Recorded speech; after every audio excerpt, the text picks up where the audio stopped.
नमस्कार। Capital TV का खास शो राहुल का अग्निपथ देख रहे हैं आप। मैं हूं आपके साथ पूजा। कांग्रेस की भारत जोड़ो यात्रा इन दिनों जम्मू कश्मीर में है।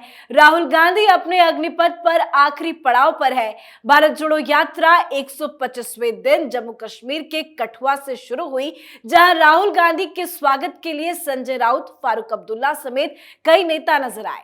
पर सबसे मजेदार बात, अब तक यात्रा के दौरान राहुल गांधी कड़ाके की ठंड में केवल सफेद टी शर्ट पहने ही नजर आए, जिस वजह से कई बार विपक्षी दलों और सोशल मीडिया यूजर्स ने ट्रोल भी किया था, जिसके जवाब में राहुल गांधी कहते थे कि उन्हें ठंड नहीं लगती। पर लगता है राहुल गांधी को ठंड से डर लगने लगा है और जम्मू कश्मीर पहुंचते ही काली जैकेट पहने नजर आए राहुल गांधी, जिसको लेकर राहुल एक बार फिर सवालों के घेरे में आ गए हैं।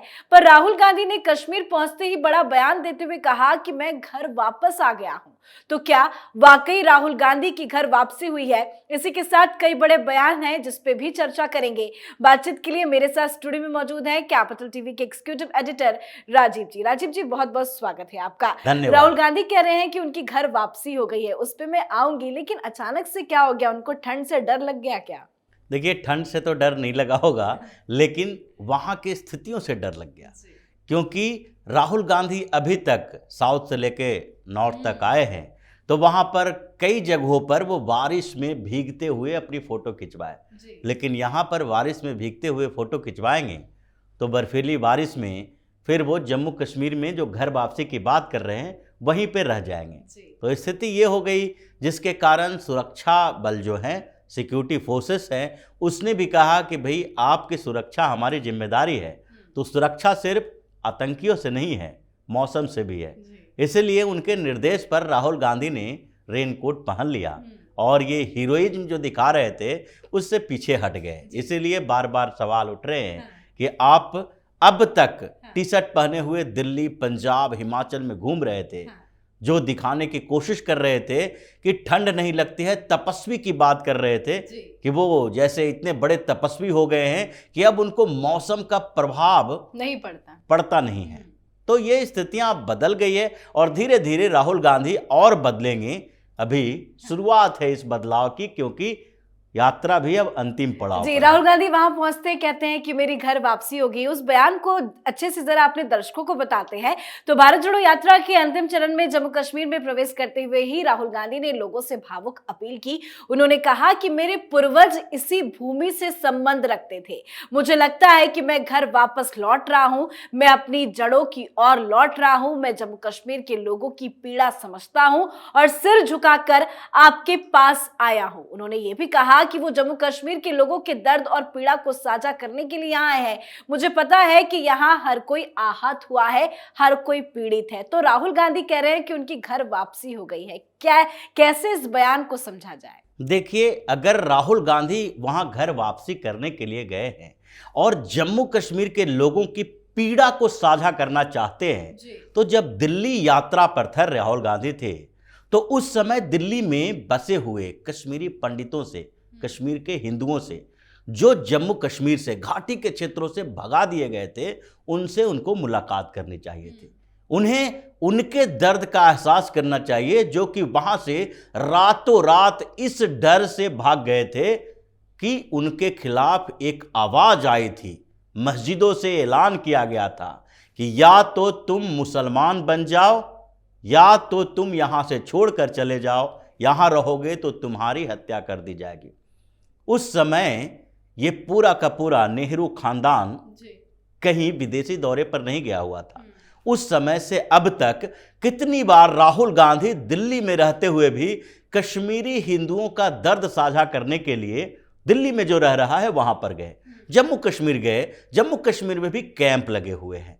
जम्मू कश्मीर में भी अगर देखा जाए तो घाटी के क्षेत्र के कश्मीरी वाले क्षेत्र हैं, वहां से जो भाग कर आए थे हिंदू, वो जम्मू के क्षेत्रों में कहीं कहीं बसे हुए हैं। उनके लिए कहीं परमानेंट तो कहीं टेम्पररी सेटलमेंट की व्यवस्था की गई है।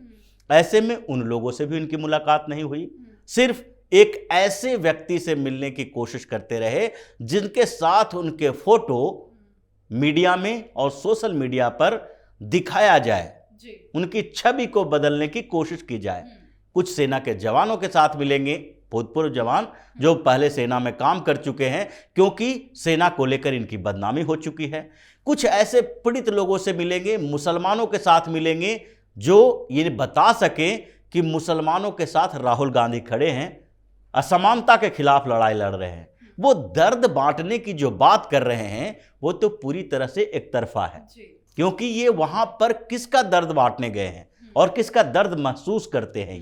ये सिर्फ और सिर्फ कश्मीर के मुसलमानों का दर्द महसूस करते हैं, क्योंकि जहां तक हिंदुओं की बात है, इनकी सरकारों ने क्या किया अब तक, ये इनको एक बार सोचना चाहिए। जैसे वो पंजाब गए थे तो हर जगह से आवाजें उठ रही थी। अकाली दल ने बार बार ये कहा कि नेहरू खानदान को एक शब्द भी अभी तक सिखों के बारे में नहीं बोला है जिनकी इन लोगों ने हत्या करवाई थी। क्योंकि मैं बार बार इस बात का जिक्र करते हैं हम लोग कि ये जो सिखों के खिलाफ दंगे हुए थे, ये हिंदू सिख दंगे नहीं थे, ये कांग्रेसियों ने टारगेट करके सिखों की हत्या की थी। ये इंदिरा गांधी का बदला लेने के लिए, ये बदला वही था जिसके ऊपर राजीव गांधी ने भी ये बातें कही थी कि जब बड़ा पेड़ गिरता है तो धरती थोड़ी हिलती ही है। लेकिन उन्होंने अपने कार्यकाल के दौरान भी माफी नहीं मांगी, उन्होंने बाद में कांग्रेस के लोगों ने भी ये बात नहीं कही। ये जो हुआ था कांग्रेस का किया धरा था। उसी तरीके से राहुल गांधी जो कश्मीर में जा रहे हैं, उन्होंने ये एक बार भी नहीं कहा कि कश्मीरी हिंदुओं के साथ जो अन्याय हुआ था उस अन्याय को अब न्याय में बदलने का समय है। और कांग्रेस इसके लिए तैयार है कि मोदी सरकार अगर कश्मीरी हिंदुओं के लिए कोई भी परियोजना लाती है, उनके घर वापसी के लिए जो भी सुरक्षा साधन मुहैया कराती है, कांग्रेस उसके साथ खड़ी रहेगी। एक बार भी राहुल गांधी ने कहा, राहुल गांधी खुद के घर वापसी की बात कर रहे हैं, वो भी कुछ समय के लिए, क्योंकि उन्हें तो रहना वहां नहीं है। लेकिन जो कश्मीरी हिंदू सालों तक वहां पर रहते आए और उनको भगा दिया गया, राहुल गांधी का परिवार वहां से भाग के नहीं आया था, बेहतर अपॉर्चुनिटी के लिए अवसर तलाशते हुए दरबार में हाजिरी लगाने के लिए मुगलों के दरबार में आया था, जो उनको पारितोषिक के तौर पर महल, घर, जमीन दे रहे थे, और वो वहां से चलते हुए यहां तक पहुंचे हैं। यानी कि वो कश्मीर उस समय छोड़ चुके थे जिस समय कश्मीर स्वर्ग हुआ करता था, और दिल्ली जैसे जगह पर आकर बसे मुगलों के साथ, मुगलों के मतलब एक तरह से एहसान लेते हुए। लेकिन वो कश्मीरी हिंदू जिन्हें जबरदस्ती भगाया गया है और जिनकी हत्या की गई है, उससे माफी मांगे और उसके बाद उनकी घर वापसी के लिए अपील करे सरकार से कि कांग्रेस इस बात के लिए तैयार है, कांग्रेस हर संभव सहायता करेगी। लेकिन ये वो बात नहीं करेंगे, ये तो अपने साथ फारूक अब्दुल्ला को लेकर चल रहे हैं। फारूक अब्दुल्ला उनके स्वागत के लिए गाड़ी पर बैठ के आए और क्या बोला, ये बहुत बड़ी बात है। फारूक अब्दुल्ला बोलता है कि कश्मीर, कन्याकुमारी से कश्मीर की तरफ चलते हुए कभी आदि गुरु शंकराचार्य आए थे, और राहुल गांधी भी उसी तरीके से केरल से आकर यहां पर जम्मू कश्मीर की यात्रा कर रहे हैं। शंकराचार्य के साथ राहुल गांधी की तुलना कर रहे हैं। बिल्कुल, जैसे कहां पर हुआ था, उत्तर प्रदेश में एक सलमान खुर्शीद थे, भगवान राम और भरत शत्रुघ्न से तुलना करने लगे। जम्मू कश्मीर जाने के बाद आदि गुरु शंकराचार्य से इनकी तुलना करने लगे कि उसी तरीके की यात्रा ये कर रहे हैं। लेकिन शंकराचार्य ने जो यात्रा की थी वो सनातन धर्म को एकजुट करने के लिए की थी।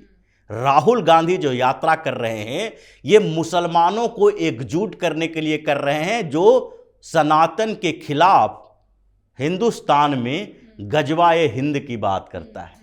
ये उसके लिए लड़ रहे हैं। कश्मीर में भी जाके ये जिस दर्द की बात कर रहे हैं वो हाल फिलहाल की बात करेंगे। हमेशा मुसलमानों के खिलाफ घृणा की बात करते हैं। ये करते हैं कि आज की सरकार जब आई है तब से मुसलमानों को प्रताड़ित किया जा रहा है। ये वही बात करते हैं जो फारूक अब्दुल्ला बोलता है, जो पाकिस्तान बोलता रहा है, जो महबूबा मुफ्ती बोलती रही है और वहाँ के मुस्लिम लीडर बोलते रहे हैं। क्योंकि जिस व्यक्ति के साथ ये घूम रहे हैं, जम्मू कश्मीर जो कांग्रेस का प्रदेश अध्यक्ष है वानी, वो भी तो आतंकी संगठनों के साथ साठगांठ का आरोपी रहा है। बिल्कुल रहा है। इनके कई मंत्री, कई नेता कांग्रेस के, ये खुद दूसरे पार्टी के लोगों ने नहीं बोला, ये किसने बोला? जो कांग्रेस के साथ रहा है सालों तक, गांधी नेहरू परिवार के साथ रहा है, यानी कि गुलाम नबी आजाद ने बोला। आरोप लगाया कि जब हमने रिपोर्ट सौंपी थी कि कई नेता यहां पर मंत्री तक के जो हैं कैबिनेट में, वो सब के सब आतंकियों के साथ साठगांठ वाले हैं।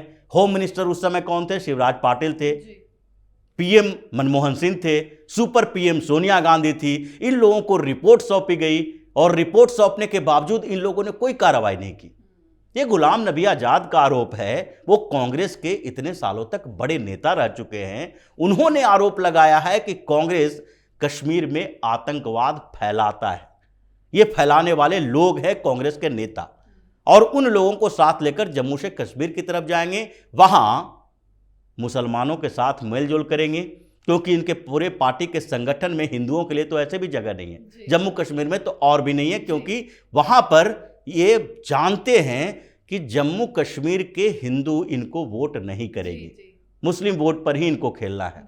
तो राहुल गांधी जैसे ही धीरे धीरे कश्मीर की तरफ बढ़ रहे हैं, घाटी की तरफ बढ़ रहे हैं, एक्सपोज होते जा रहे हैं, और अब जबकि उन्हें बोलने की बारी आएगी, घाटी के क्षेत्र में बढ़ते ही इनके सुर बदल रहे हैं, और अभी बदलेंगे। वो बताएंगे कि 370 किसके लिए फायदेमंद है और किसके लिए नुकसानदायक। वैसे भ्रष्टाचारियों के साथ भी घूम रहे हैं। संजय राउत मुंबई से पहुंचे हैं जम्मू कश्मीर। बिल्कुल, संजय राउत भी अपने आप को बड़ा नेता मानने लगे हैं, और उद्धव ठाकरे सोचते हैं कि जब राहुल गांधी के साथ समय और संबंध बढ़ाना है तो इसके लिए कोई ऐसे नेता को भेज दिया जाए जिनकी स्थिति ऐसी ही रही है, जो अपने बोलने चालने के लिए जाने जाते हैं, विवादित बयान ही देंगे। तो इसीलिए वो अपने बाप बेटा दोनों सुरक्षित रह लिए, संजय राउत को आया कर दिया, क्योंकि उद्धव ठाकरे भी खुलकर कश्मीर में कांग्रेस के साथ नहीं आ सकते।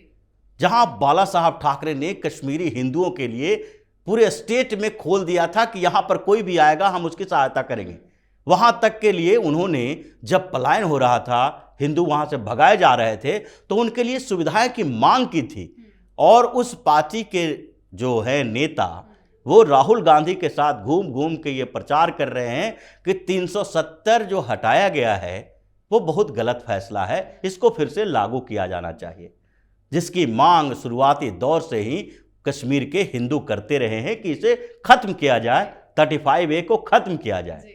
और अब राहुल गांधी वहां पीड़ा साझा करने गए हैं, यानी कि वो सिर्फ और सिर्फ उन्हीं के पीड़ा को महसूस कर सकते हैं जो उनके सहयोगी हैं, यानी कि वहां के मुसलमान। जी, बहुत बहुत धन्यवाद समझाने के लिए। धन्यवाद। तो भारत जोड़ो यात्रा की एंट्री जम्मू में हो गई है, और अब से 10 दिन के बाद ये यात्रा श्रीनगर पहुंचेगी और फिर वहां इस यात्रा का समापन होगा। पर राहुल गांधी खुद कह रहे हैं कि उनकी घर वापसी हो गई है। तो फारूक अब्दुल्ला ने राहुल गांधी की इस यात्रा की तुलना शंकराचार्य से कर दी है। तो वही संजय राउत ने कहा है कि राहुल को मैं आवाज उठाने वाले नेता के तौर पर देखता हूं। अब देखना होगा जैसे जैसे ये यात्रा आगे बढ़ेगी, वैसे वैसे इसका अंत कैसा होता है। आज के हमारे खास शो में फिलहाल इतना ही। देखते रहिए कैपिटल टीवी। नमस्कार।